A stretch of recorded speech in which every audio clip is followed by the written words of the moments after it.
Hey, greetings everybody. It is GleeCon here again, coming at you with another episode of Lore of Warcraft.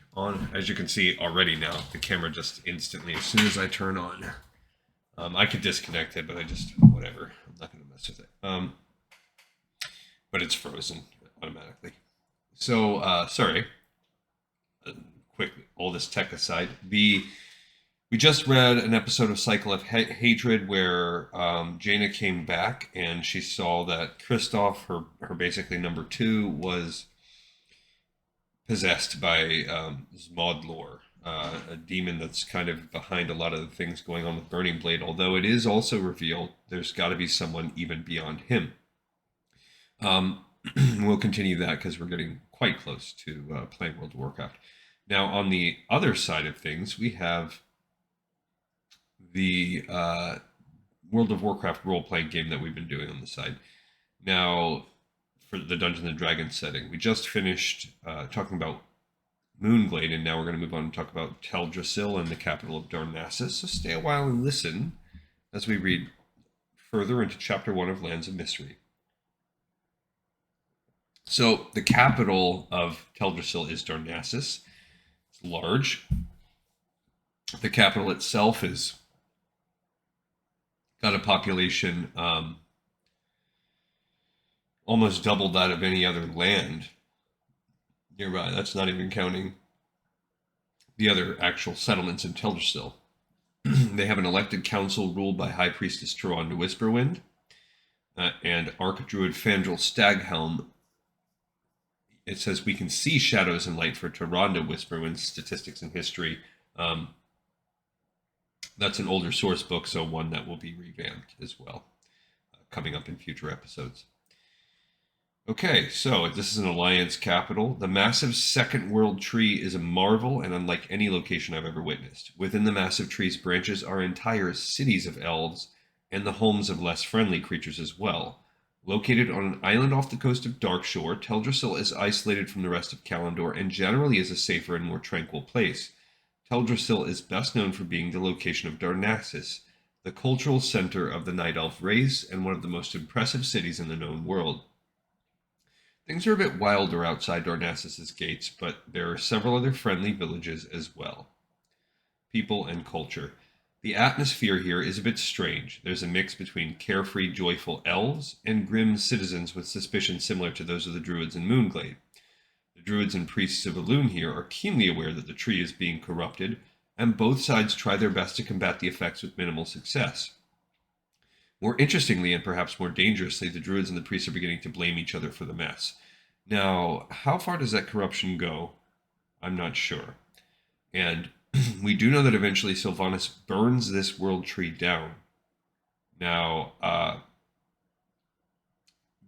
I wasn't following the lore as heavily in the Legion. I was just kind of going through the motions in the BFA Legion beginning of Shadowlands.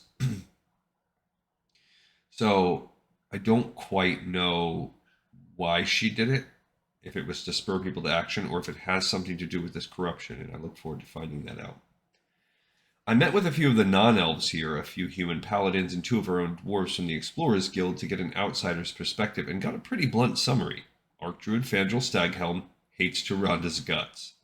At least, things certainly seem that way. The Archdruid questions High Priestess Whisperwind's leadership abilities, and that causes strife in the community.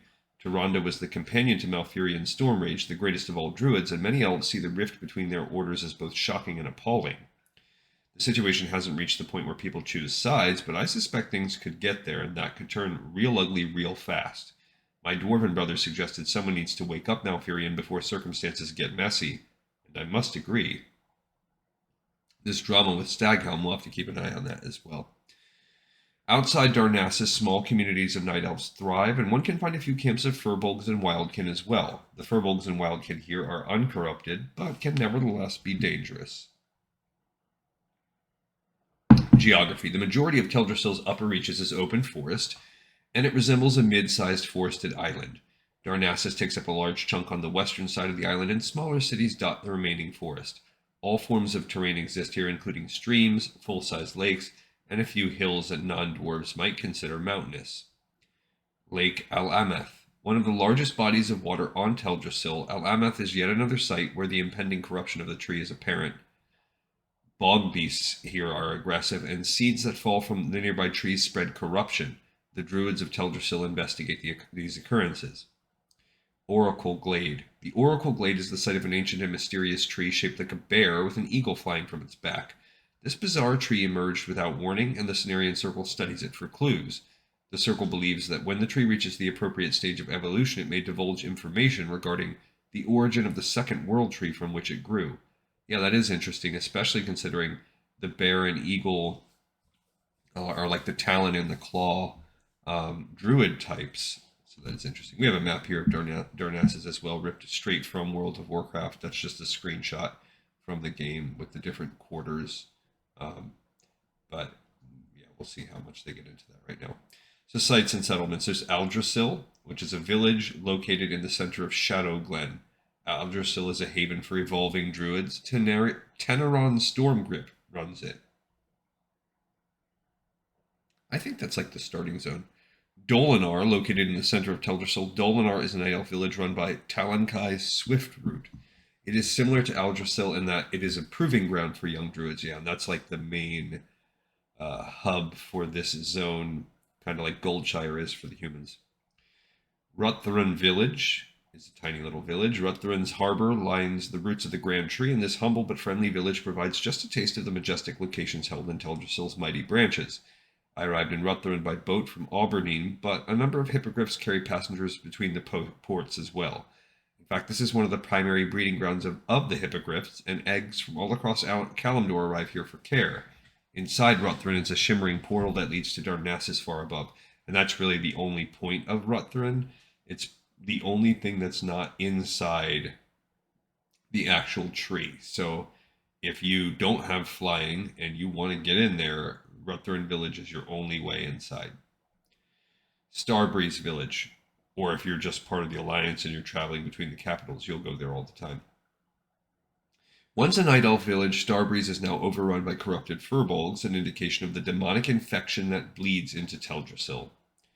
Okay, Darnassus, they give it stats as a religious community, military community, and civilian community in that order. Again, they gave that population as before, and they give the stats. How they compare, we'd have to go and look at the other book that we passed.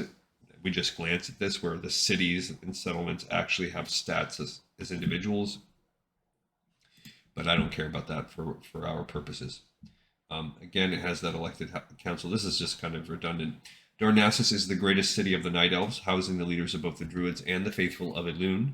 Carefully guarded by sentinels, ancient protectors, and ancients of war, the city is formidable in spite of the peaceful natures of the Night Elves.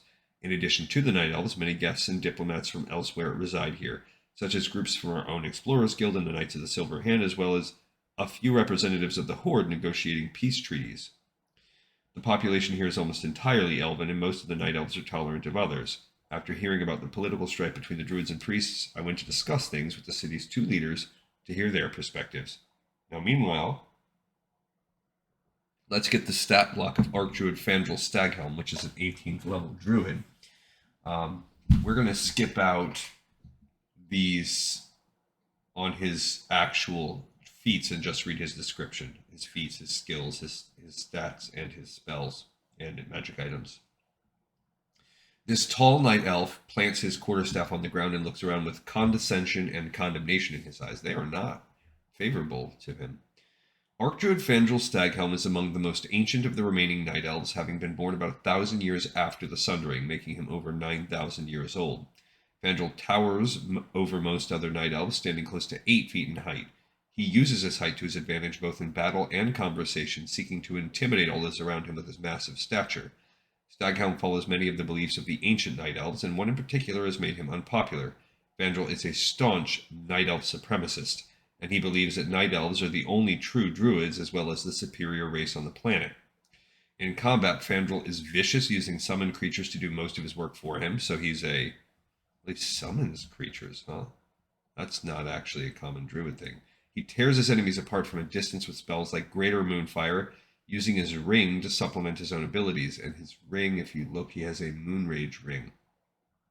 which is going to be something that's discussed at the end of this book.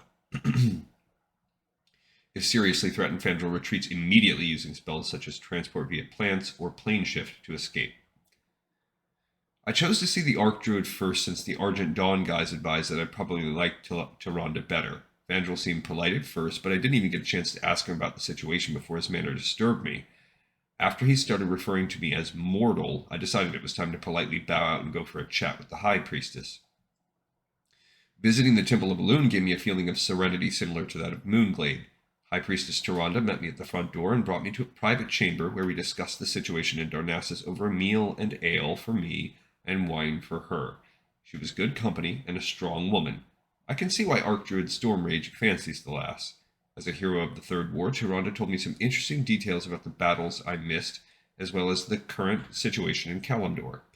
I traded a few of my own stories with her, and all in all, I found the meeting informative and enjoyable. I felt more comfortable in Darnassus after our talk, and she was kind enough to write letters of introduction to Jaina Proudmoore and Warchief Thrall to ease my travels into central Kalimdor. She assured me that she would send word directly to her friend Chandris in Feathermoon to prepare for my arrival in Feralis later on. In exchange for these favors, I promised to send her a copy of the research I compiled, likely in the form of this book. Great, so she gets this book. The history. Recently, an unknown assailant attacked Archdruid Malfurion Stormrage and reduced him to a comatose state. With Malfurion unable to lead the Druids, one of his lieutenants, Fandral Staghelm, rose to the occasion and helps lead the Night Elves in this time of crisis. Fandral created the new world tree Teldrassil and convinced the Night Elf people to relocate here, promising them a new beginning and an idyllic life. I didn't realize he created this zone. And here's some adventure hooks. With an unstable political climate and the growing corruption of the World Tree, danger lurks within Teldrassil. The quest is Endless Blight. The World Tree's decay begins to accelerate, and the Cenarian Circle is unable to find the source. Rather than continue to explore the slow destruction of the tree, the Druids finally agree with the Priests of Elune that they need outside help. They send the PCs to find the only beings who may be able to help save the World Tree, the Dragon aspects. If the PCs gain the blessing of even a single aspect, the corruption halts for a time, perhaps forever. The blessing of more than one aspect reverses the damage that has already been caused. That's almost like a campaign hook. Alrighty, so we've wrapped this up looking at Teldrassil, and we've really got some nuggets to look at. Let's keep our eyes out for who's running Darnassus when we visit there in the very near future in Classic. And the Staghelm, how is his mannerisms, behaviors, what role does he play? Thank you everyone so much for watching and listening to the little oddity that is both me, my show, and the World of Warcraft Dungeons & Dragons setting. This episode, In the Pipe, 5x5.